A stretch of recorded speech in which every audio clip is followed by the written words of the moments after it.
Hello, my dear students. Hope so you are fine and doing well. Today we will discuss next topic of first chapter from biology part one, that is services to mankind. के हमारे पास जो biology है वो इंसानियत की खिदमत किस तरह करती है।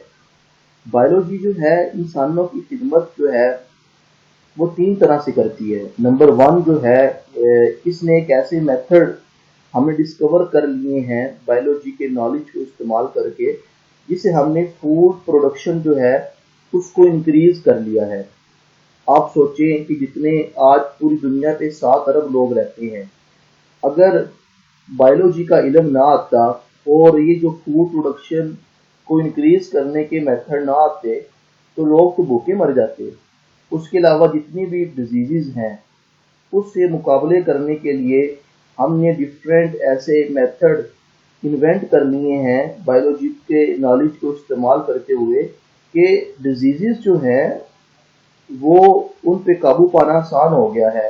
और आजकल लोगों का जो दुरानियां है, एज है, वो ज़्यादा हो गई है। उसके अलावा जो हमारा environment, that is one of the major cause of death all over the world. वो कौन सी है? पोल्यूशन काज होती है। एनवायरमेंटल पोल्यूशन जो है ये भी एक ख़तरनाक मसला है। माहौल की कंजर्वेशन और प्रोटेक्शन के अंदर जो है बायोलॉजी हेल्प कर रही है। और इस तरह तीन तरीके हैं जिनसे क्या कर रही है बायोलॉजी, इंसानियत की खिदमत कर रही है। तो आज हम पढ़ेंगे कि फूड प्रोडक्शन जो है उसको कैसे बढ़ाया गया, ये कौन से मेथड है जो बायोलॉजी के नॉलेज से हमने इस दुनिया के अंदर हम लेके आए, और उन तरीकों को इस्तेमाल करते हुए जो फूड प्रोडक्शन है, चाहे वो प्लांट्स से है चाहे वो एनिमल से है, हमने उसको इंक्रीज कर लिया है। और ये इंतहाई अहम टॉपिक है। अभी 2021 में जो पंजाब बोर्ड के पेपर था रावलपिंडी बोर्ड का, उसमें लॉन्ग क्वेश्चन के तौर पे आया था कि how biology helping the mankind, ठीक है, to increase the food production. तो आपने क्या करना है? सबसे पहले जो फैक्ट्स यहाँ पे आपने रिमेंबर करने हैं वो ये करनी है कि हमारे पास हमने बायोलॉजी को इस्तेमाल करते हुए हमने क्या किया है, जो मौजूदा वैरायटी है प्लांट्स की उसको बेहतर कर लिया है। और जेनेटिक इंजीनियरिंग को इस्तेमाल करते हुए इनके अंदर जो डीएनए है, ठीक है, उसको रिप्लेस कर दिया जाता है अपना डिजायरेबल डीएनए से। ऐसा डीएनए जिसके अंदर ऐसी खसूसियात हैं जो आने वाली नस्ल के अंदर जब अपीयर होती हैं तो वो फूड प्रोडक्शन में ज़्यादा अच्छी हेल्पफुल होती हैं। तो हमने ऐसे प्लांट्स पैदा कर लिए हैं जो डिजीज़ के अगेंस्ट उनके अंदर रेजिस्टेंस होती है। ये सारे का सारा हमने कैसे इस्तेमाल किया? जेनेटिक इंजीनियरिंग का इल्म इस्तेमाल करके। और जब हम ऐसा फॉरेन डीएनए को रिप्लेस कर देते हैं, ऐसे प्लांट्स जिनके पास क्या आ जाए, फॉरेन डीएनए आ जाए, ठीक है, तो प्लांट्स हैविंग डीएनए, ठीक है, इनके पास फॉरेन का मतलब बाहर का डीएनए आ जाए और इनकॉर्पोरेटेड लग जाए उनके सेल्स में, ऐसे प्लांट्स हम कहते हैं they are called transgenic plant. तो प्लांट्स कैरिंग फॉरेन डीएनए, जिनके पास हमने उनका डीएनए रिमूव कर दिया है और उनके पास बाहर का डीएनए है, उसे कहते हैं ट्रांसजेनिक प्लांट्स। ये एमसीक्यू आ चुका है। उसके अलावा हमारे पास अब जैसे ही हम जेनेटिक इंजीनियरिंग का इल्म इस्तेमाल करते हैं, ठीक है, जेनेटिक इंजीनियरिंग को मैं जीई से लिख रहा हूँ। जेनेटिक इंजीनियरिंग हमने जो है इसका इल्म इस्तेमाल कर लिया। इसके इल्म इस्तेमाल करके हमने ट्रांसजेनिक प्लांट बना लिए।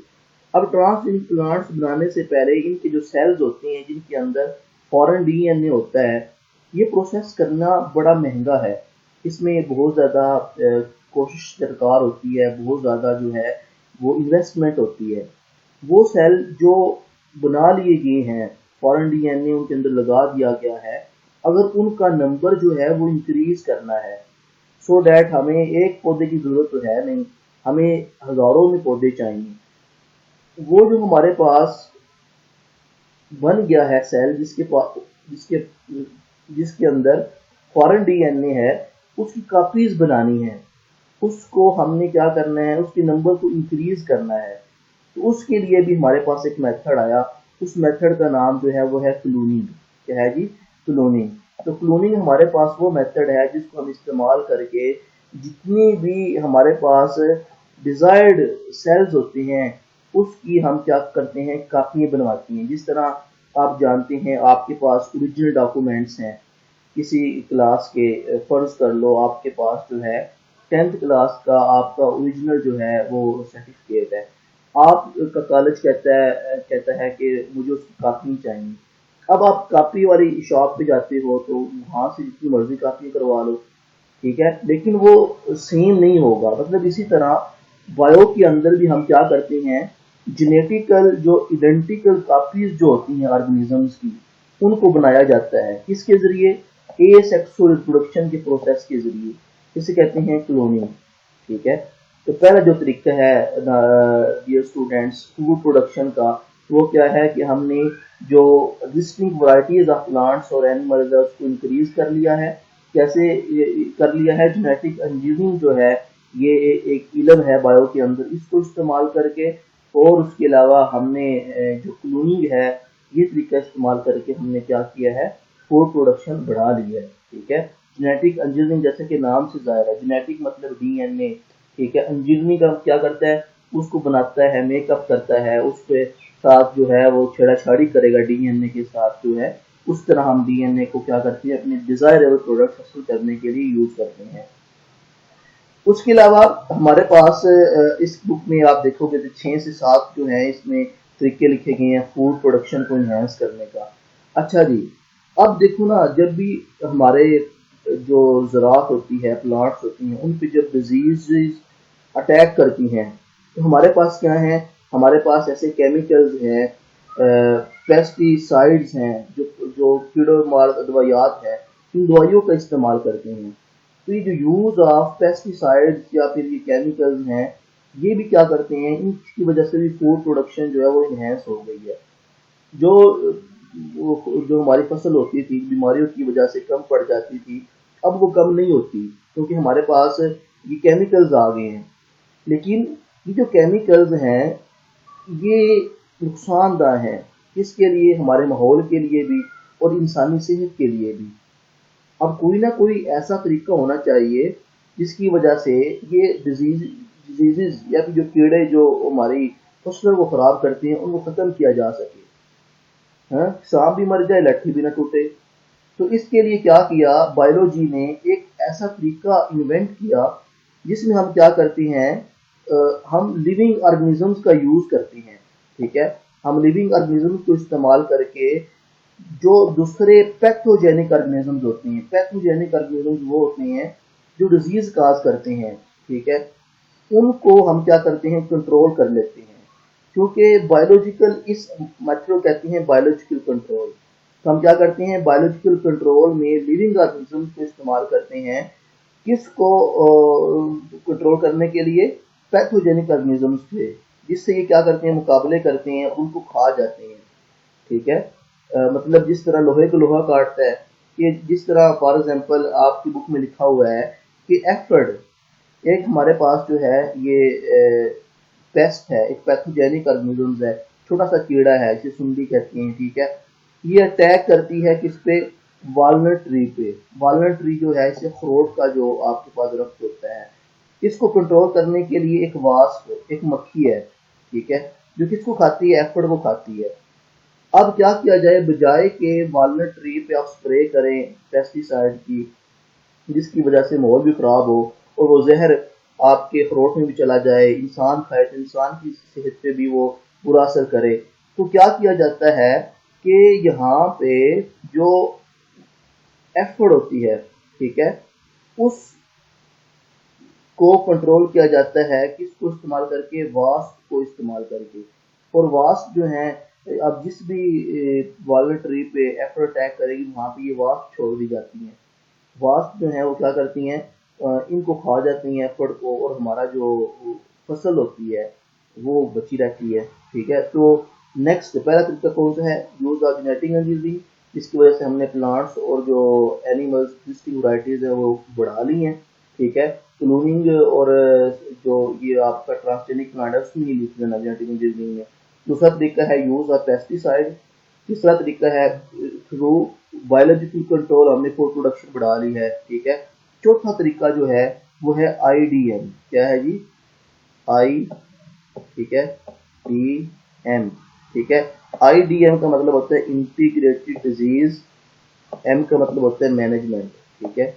अब फर्ज करो कि जब डेंगू वायरस आया था या कोरोना वायरस आया है, ठीक है, इधर हमारे प्लेनेट पे, तो क्या किया जाता है कि जब भी किसी मुआशरे में कोई डिजीज आती है उसको कंट्रोल करने के लिए गवर्नमेंट जो है वो भी जो है सामने आती है। जिस तरह कोरोना वायरस में लॉकडाउन हो गया और आपके टीवी पे न्यूज़ चैनल पे बार बार मशहूरी आती थी कि अपने हाथ धो, मास्क पहने, ठीक है, और वैक्सीनेशन आ गई। अब इस बीमारी से, कोरोना वायरस से लड़ने के लिए हर बंदा आगे आया, हर बंदा जो है वो क्या कर रहा है, कोई ना कोई अपना पार्टिसिपेशन कर रहा है, ठीक है।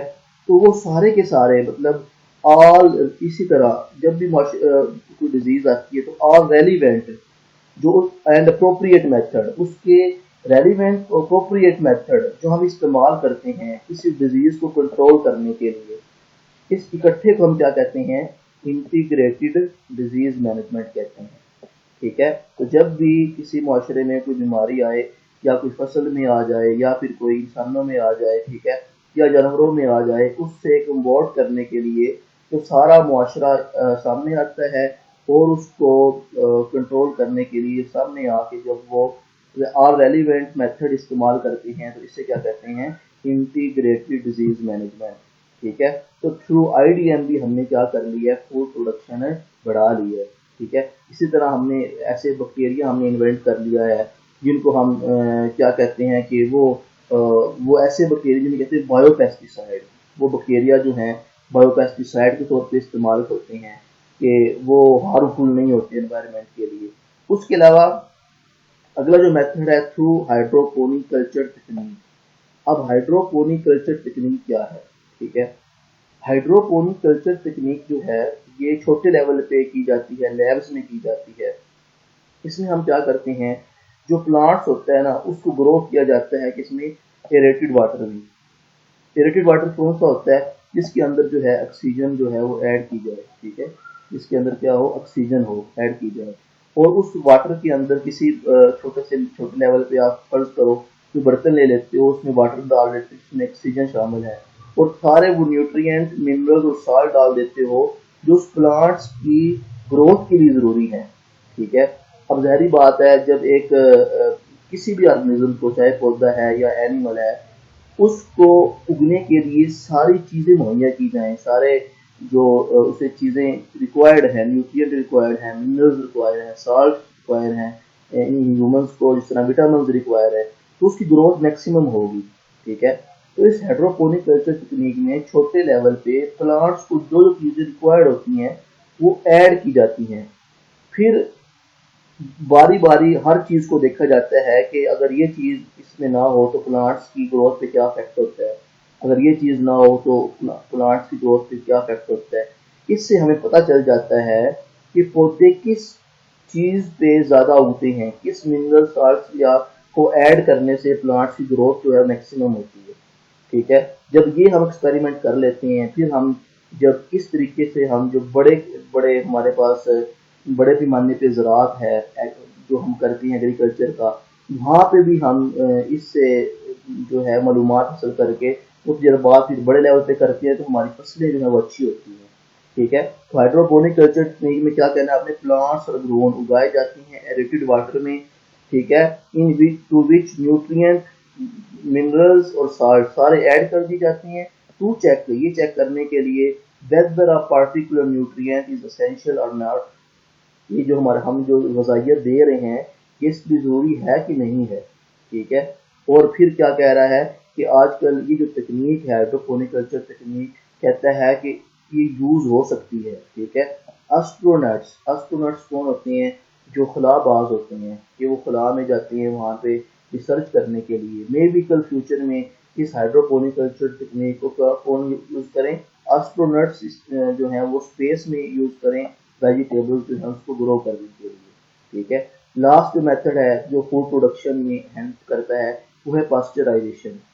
अब जितनी भी फूड्स है जो मैन्युफैक्चर होती है एक फैक्ट्री के अंदर, उसको ट्रांसपोर्ट किया जाता है, उसको एक इलाके से दूसरे इलाके में ट्रैवल करने के लिए टाइम लगता है, ठीक है।